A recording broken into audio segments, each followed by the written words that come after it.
It was a sunny Tuesday afternoon when I came home from work, expecting nothing more than a relaxing evening. After a long day, I was looking forward to kicking back and unwinding with a good book.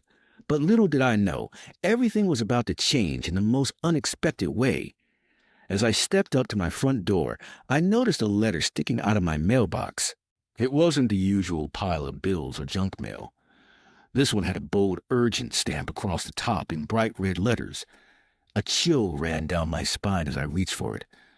Why would something marked as urgent be in my mailbox? I quickly ripped it open, and as I read the words, my heart sank. The letter was from my homeowners association, HOA, a group that I had always paid my dues to without a second thought. I had never really interacted with the HOA before. I was a quiet neighbor who kept to myself, always made sure my yard was tidy, and followed all of the neighborhood rules. I never had a single issue. But this letter was different. It felt like a punch in the gut. The contents of the letter were simple but terrifying. It read, "Due to recent complaints, we are requesting that you vacate your property. Failure to comply will result in further legal action." I stared at the letter in disbelief, trying to process what I was reading. Vacate my property? Me? What on earth was going on? How could this be happening? I had never been given any indication that there were problems with my home. No one had ever warned me about anything. The idea of being forced to leave my own home was completely foreign and unsettling. I couldn't even fathom who would want me to leave, or why. I looked at the letter again, trying to find some clue, some hint that this was a mistake. Maybe they had the wrong address, or maybe it was meant for someone else. But no, my name and address were clearly listed. The letter made it sound like there was no room for negotiation, no chance to explain myself. Confused and anxious, I took a few deep breaths and tried to calm myself down. Surely this had to be a misunderstanding, right? I had lived in this neighborhood for years without issue. My neighbors knew me. I was always respectful of the community. How could I possibly be facing eviction based on complaints I knew nothing about? I went over everything in my head. Was there something I had done without realizing? Maybe my lawn wasn't up to HOA standards? I checked my mailbox again, hoping there was another letter that might explain things more clearly. But no, just that one. I decided to go straight to the HOA office the next morning. I needed answers. But as I sat down, it became clear that getting them wouldn't be easy. The next day, I showed up at the HOA office with the letter in hand. The receptionist greeted me, but I could tell right away she wasn't eager to help. I explained my situation and asked for clarification about the eviction request. She seemed hesitant and uncomfortable. After a moment, she simply told me that the HOA couldn't give out details about the complaints. All she could say was that a few residents had lodged formal complaints about my property, and it had escalated to the point where they were requesting that I vacate. I was in disbelief. A few residents? Who were these people? Why had no one reached out to me directly with any concerns before this? I pressed her for more information, but she couldn't or wouldn't say anything more specific. Frustrated, I asked to speak to someone higher up. She promised to have someone call me back, but I left the office feeling more confused and upset than ever. The waiting game began. Days passed, and each one felt like an eternity. I kept wondering if I would get another letter, this time detailing exactly what I had done wrong, or worse, an official eviction notice. My mind raced as I thought about all the things that could go wrong, losing my home, losing my sense of security. I kept replaying that sentence in my head. Failure to comply will result in further legal action. I couldn't just sit back and let this happen. I had to get to the bottom of it. What was going on? Who were these complainants, and what exactly were they upset about? I decided to contact my neighbors and see if anyone had heard anything. Surely someone had to know something about these mysterious complaints. To my surprise, a few neighbors were more than willing to talk. Several had mentioned that they had heard whispers of complaints regarding my property, but no one had bothered to tell me directly. I was appalled. How could people go straight to the HOA without even giving me the chance to address whatever problem they had? I began to realize this wasn't about rules or complaints. It felt more personal. I wasn't going to let this go. I knew I had to stand up for myself, but I also knew that doing so wouldn't be easy. The HOA had the power, and they were willing to use it. But I wasn't going to just give in without a fight. This was my home. It was the place where I had invested time, effort, and love. And no letter, no matter how official it looked, was going to take that from me without a fight. The battle was just beginning, and I wasn't going to let it end without uncovering the truth and getting the justice I deserved. I had lived in this community for years without a single issue, and I wasn't about to let a few anonymous complaints dictate my future. I would find out who was behind this, and I would prove that I was not in the wrong. Stay tuned for the next part of the story, where I confront the HOA and uncover the shocking truth behind the complaints. I had to get to the bottom of this. There had to be an explanation for why my home was suddenly the subject of an HOA complaint. I could no longer sit around waiting for answers to magically appear. The whole situation felt like a bad dream, and I needed clarity before it spiraled further. So the next morning, I decided to take the first step by calling the HOA office. I grabbed a letter from the mailbox, dialed the number printed at the bottom, and waited as the phone rang. After what seemed like an eternity, someone finally picked up. "How can I help you?" The voice on the other end was polite, but almost robotic. I introduced myself and explained that I had received an urgent letter about my property and a demand to vacate my home. I briefly summarized the situation, hoping the receptionist could shed some light on it. To my surprise, the woman on the phone sounded very calm and matter-of-fact. "I'm sorry you're having trouble. Unfortunately, I can't disclose any specifics about the complaint. We can only say that several residents have reported issues regarding your property, and as a result, the HOA decided to take action." I was taken aback. "Several residents?" I repeated, feeling the first stirrings of frustration building. "Can you at least tell me what these issues are?" "What exactly am I being accused of?" She hesitated before responding. "I'm afraid I can't go into any more detail at this time. I would suggest you attend the next HOA meeting to address the situation in person." At this point, I felt helpless. The whole thing felt like a game I wasn't even allowed to participate in. I had been accused, yet no one would tell me why. No one was willing to give me any concrete information about these complaints. It was as though I was being punished for something I hadn't even been informed about. Trying to stay composed, I asked, "Can you at least tell me who these residents are? I need to understand where this is coming from. I've lived here for years, and I've never had a single complaint about my property. This feels like it came out of nowhere." But the receptionist was firm. "I'm sorry, but I can't disclose that. It's part of our confidentiality policy." The more I spoke with her, the more I felt like I was running into brick walls. It was like I was asking questions that no one was willing to answer. The vague answers and refusal to give me details made me feel like I was being kept in the dark on purpose. This wasn't just a case of a simple misunderstanding. It felt orchestrated. But why? I didn't want to jump to conclusions or make things worse by pushing too hard, so I decided to take a different approach. If the phone wasn't getting me anywhere, maybe showing up in person would. I figured that speaking face-to-face might force the HOA to be more transparent about the situation. So I hung up the phone, took a deep breath, and headed to the HOA office in person. I wasn't sure what to expect, but I knew I had to get some answers no matter what. When I arrived at the HOA office, a small building tucked away near the neighborhood's main entrance, the receptionist gave me a polite but somewhat distant greeting. Her smile didn't reach her eyes, and I couldn't help but feel like I was walking into a situation where I wasn't exactly welcome. I explained why I was there, and she told me to wait while she informed the HOA director that I had arrived. As I sat there, the room felt cold and unwelcoming. The air conditioning hummed in the background, and the faint sound of papers shuffling from behind the receptionist's desk made me feel like I was in a courtroom, waiting to be judged. The whole atmosphere of the office felt strangely tense, nothing like the neighborhood I had lived in for years. A few minutes later, the director appeared. She was a middle-aged woman with a no-nonsense demeanor. She gave me a curt nod as she gestured for me to follow her into her office. Once inside, she asked me to sit, and we both exchanged a few pleasantries. She then looked at me over the top of her glasses, her expression a little more guarded than before. "I understand you received a letter regarding your property," she began without much warmth. I'm sorry about the confusion, but as I mentioned on the phone, I cannot give you any details about the complaints at this time. I raised my eyebrows. But this is about my home, my property. You're asking me to vacate, yet I still have no idea what I've done wrong. I don't understand how I'm being treated like this. She sighed, clearly uncomfortable with the situation. I understand your frustration.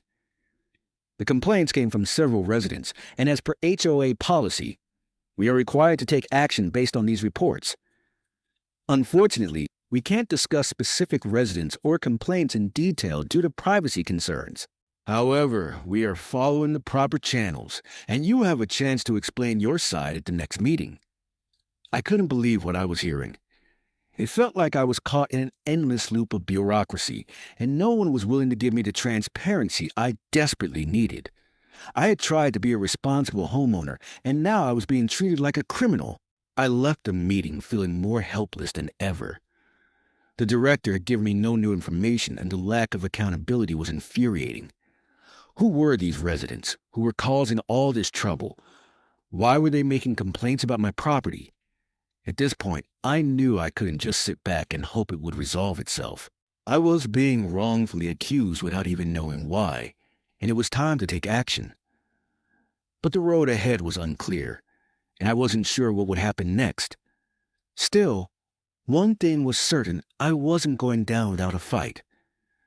I would uncover the truth, no matter what it took.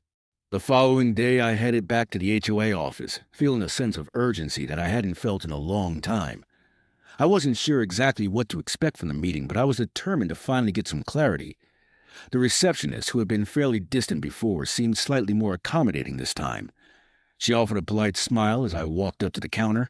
I explained again that I was there to seek answers regarding the complaints that had led to my eviction notice. However, like before, she wouldn't give me any specifics. The best thing you can do, she said, is attend the next HOA meeting. You have the chance to present your side of the story, and the board will hear you out. I agreed reluctantly. I didn't want to drag this out any longer, and if attending the meeting was my best chance to get to the truth, then so be it. The meeting was scheduled for the following week, and I knew I had to mentally prepare myself for whatever might unfold.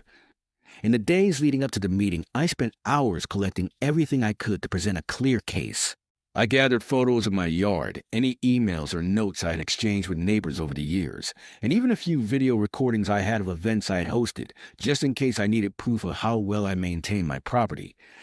I knew that if I was going to confront Karen in the HOA, I had to be ready to defend myself with facts.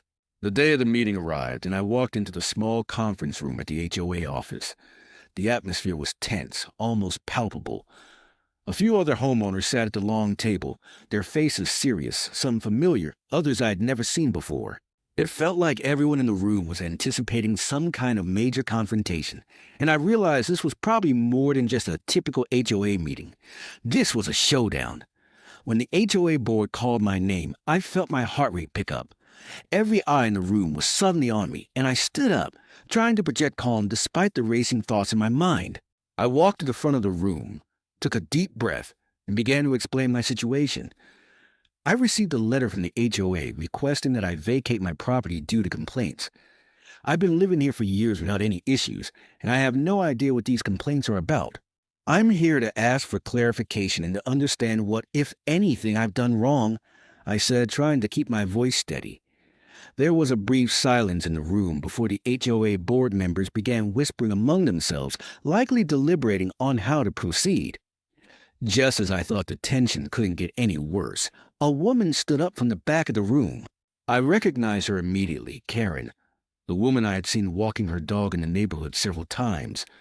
She had always seemed polite, if a bit reserved, but now she looked nothing like the neighbor I had once waved to across the street. She looked ready for a battle. With a stern expression, Karen addressed the room. I am the one who made the complaint, she said, her voice cold and almost accusatory. This person's property is unsightly. The tree in their front yard hangs too far over the sidewalk, and their yard is always cluttered with debris. It's a disruption to the neighborhood and goes against the HOA's rules. I've spoken to them about it, but they haven't taken action. I couldn't believe my ears. Karen had never once spoken to me directly about any issues. And now, out of nowhere, she was accusing me of things I hadn't even been told about. I was shocked and a bit rattled, but I knew I had to keep my cool. I stood up and addressed Karen. Karen, I've never had a conversation with you about my property. In fact, I've never even heard of these issues until now. As far as I know, my tree has never caused any complaints before, and I've always maintained my yard to the best of my ability. I've never been notified about any problems until this letter arrived. The room fell silent and Karen's eyes narrowed. I could tell she wasn't used to being challenged, but I wasn't backing down. I had done nothing wrong, and I wasn't about to let one person's word get me kicked out of my home. She wasn't finished, though. And don't get me started on that barbecue you had a few months ago, Karen continued, her voice dripping with disdain. It was so loud that I couldn't even enjoy my own yard. The smoke lingered for hours, and it's a clear violation of the HOA's rules on noise and disturbances. I was stunned. My barbecue had been a small get-together with a few friends, not a raucous party or something that would warrant a complaint. I didn't even remember her being in the area at the time, let alone being disturbed by it. That barbecue was nothing out of the ordinary, I said, trying to stay calm. It was a small gathering, and the noise was kept to a minimum. If there was any issue, why didn't you talk to me directly instead of filing a formal complaint? At this point, I could feel my blood starting to boil.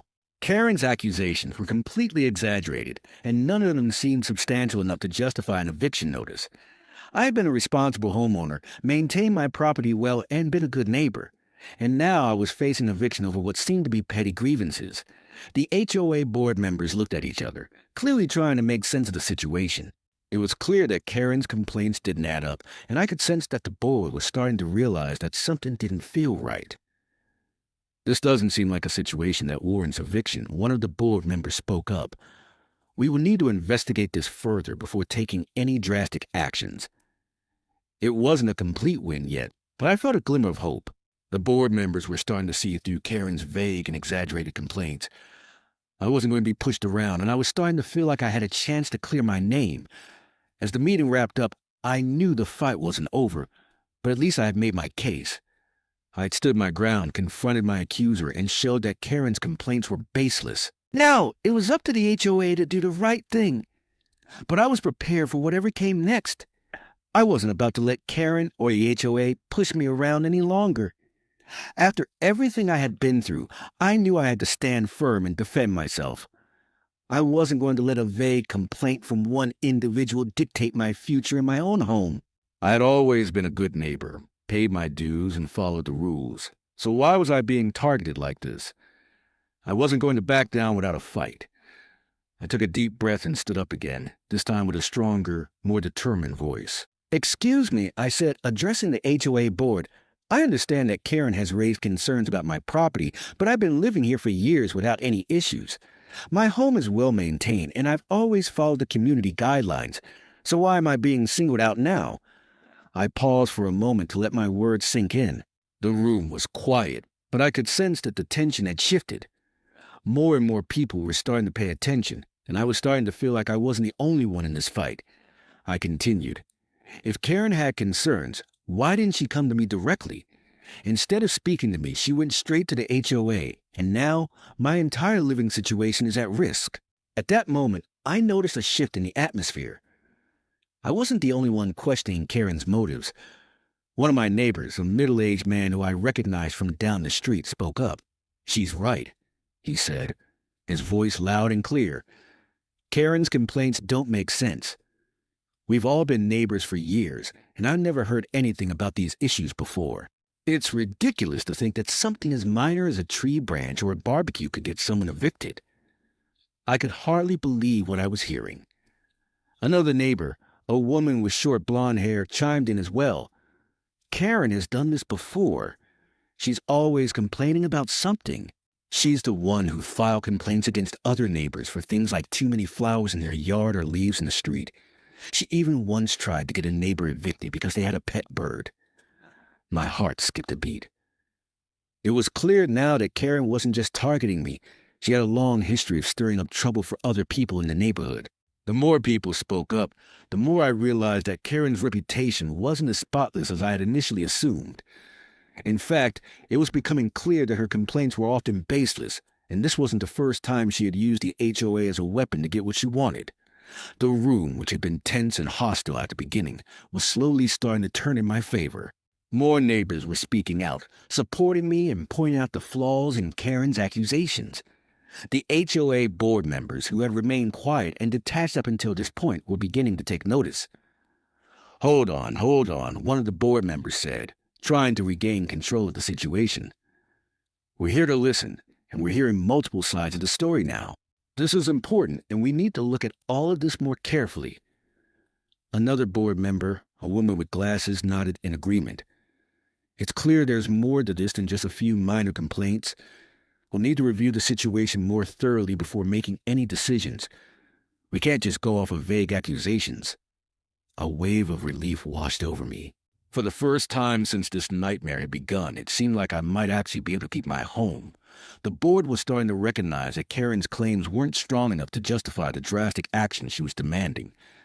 I had stood my ground, and the support of my neighbors was helping to turn the tide. The HOA board members discussed the issue for a few more minutes, but it was clear they weren't in any hurry to make a final decision. They seemed genuinely interested in getting to the bottom of things, which was a huge relief for me. Finally, one of them spoke up again, this time addressing me directly. "We've heard your side, and we've heard from several of your neighbors," he said. "We agree that Karen's complaints may not be substantial enough to warrant immediate action. We'll defer the decision for now and investigate this further. We'll give you the chance to present any additional evidence, and we'll also reach out to other neighbors to get a clearer picture of what's really going on." The relief I felt in that moment was almost overwhelming. The board wasn't rushing to take drastic action. They were actually taking the time to investigate the situation thoroughly. I could hardly believe it, but the battle wasn't over yet. The decision had been deferred, but I knew that I still needed to remain vigilant and prepared. As the meeting wrapped up, I took a moment to thank my neighbors who had spoken up in my defense. Without their support, I knew this meeting could have gone much differently. They had given me the strength to stand my ground and fight back against the injustice I was facing. I left the meeting feeling a sense of cautious optimism. The fight was far from over, but for the first time, it felt like the odds were starting to shift in my favor. I wasn't alone anymore, and the truth was starting to come to light. Whatever happened next, I knew one thing for sure. I was going to fight for my home, and I wasn't backing down. That night, as I sat in my living room, I reflected on everything that had happened. What started as a simple letter in the mail had turned into a full-blown battle for my home. But it had also been a lesson in standing up for myself and finding strength in unexpected places. I wasn't just fighting Karen or the HOA, I was fighting for my rights, for my peace, and for my community. And no matter how long it took, I was determined to win. A few weeks had passed since that intense HOA meeting, and during that time I couldn't shake the anxiety that seemed to follow me everywhere. Every day I checked my mailbox, hoping for some kind of resolution, but also dreading what might be inside. The days dragged on, and the uncertainty of what was to come was wearing on me. Would the HOA decide to side with Karen and force me out? Or would the truth prevail? The pressure had been immense, and I couldn't help but feel as though I was caught in some sort of bureaucratic game where I had no control over the outcome. But throughout this period, I held on to the belief that the truth would come out. I knew in my heart that I had done nothing wrong. My property was well maintained, my neighbors had come forward to support me, and Karen's complaints were nothing more than petty grievances. I had stood my ground, and I wasn't about to let false accusations and a bully dictate my future. One afternoon, as I returned from work, I noticed a letter sticking out of the mailbox. My heart skipped a beat. Was this the moment of truth? I pulled it out quickly, almost afraid to open it. It was from the HOA, and I knew that this letter would finally tell me what I had been anxiously waiting to hear. I sat down on the curb and tore open the envelope. My hands were shaking as I unfolded the letter, and I took a deep breath before reading its contents. The letter was clear and to the point. The HOA had conducted a thorough review of the situation, and after careful consideration they had decided that there was no valid reason to force me to leave my property. They also stated that they had issued a formal warning to Karen about her baseless complaints and reminded her of the importance of respecting our neighbors. A wave of relief washed over me as I read those words. I couldn't believe it. After all the stress, the uncertainty, and the sleepless nights, the HOA had sided with me. I was staying in my home. The worst was over. I had won. I sat there for a moment, letting the weight of the news sink in. I felt like a huge burden had been lifted off my shoulders. The constant pressure that had been building for weeks suddenly dissipated, and I could finally breathe again. But as much as this was a personal victory, it was also a victory for the entire neighborhood. Karen's reign of terror had come to an end. She could no longer use the HOA to manipulate her neighbors or cause unnecessary trouble. That evening, I made a call to some of the neighbors who had supported me during the fight. I wanted to share the good news and thank them for standing by me. They were just as relieved as I was. Many of them expressed how happy they were that Karen's behavior had been called into question and how it was about time that someone stood up to her. Several neighbors even mentioned that they had been victims of her baseless complaints in the past, and now they felt empowered to speak out. The real victory wasn't just in keeping my home, it was in sending a message to the entire neighborhood. Sometimes standing up for what's right means challenging the status quo. It means refusing to let someone with a vendetta use their power to manipulate others. It means not backing down when you know you're in the right. By refusing to give in to Karen's unjust demands, I had not only protected my own peace, but also made it clear that the neighborhood would not tolerate bullying and harassment. It wasn't just a personal victory for me, it was a collective one, and it was a lesson that I hope would stick with everyone who had witnessed this ordeal. I learned that you can't let fear control your actions. You can't let the possibility of confrontation hold you back. If you believe in something, you have to stand by it even if the odds seem stacked against you. I had fought for my home, my peace, and my dignity, and in the end I had come out on top. The HOA's decision wasn't just about keeping me in my home, it was about holding Karen accountable for her actions. It was about restoring fairness to the neighborhood. Karen had been warned, but I had no doubt that the consequences of her actions would extend beyond just this one situation. No one would forget how she had tried to use the HOA as a tool for personal vendettas. I knew I wasn't the only one affected by Karen's behavior. And as the weeks went by, I saw a shift in the way people interacted in the neighborhood. More neighbors were speaking up, and there was a renewed sense of solidarity among us. We knew that we had to stand together to ensure that our community remained a place where people respected one another and worked together for the greater good. In the end, I had kept my home, but I had also learned a valuable lesson. Sometimes the path to victory isn't easy, and the battles you face can be long and drawn out. But if you stand firm, if you stay true to yourself and your values, you can overcome even the toughest challenges. I had won this fight, not just for myself, but for everyone who had ever been wronged or silenced by people like Karen. And I would continue to stand up for what was right, no matter what challenges came my way in the future. This victory wasn't just about a letter from the HOA. It was about proving to myself that I had the strength and courage to protect my home, my peace, and my dignity. And that in itself was a victory worth celebrating.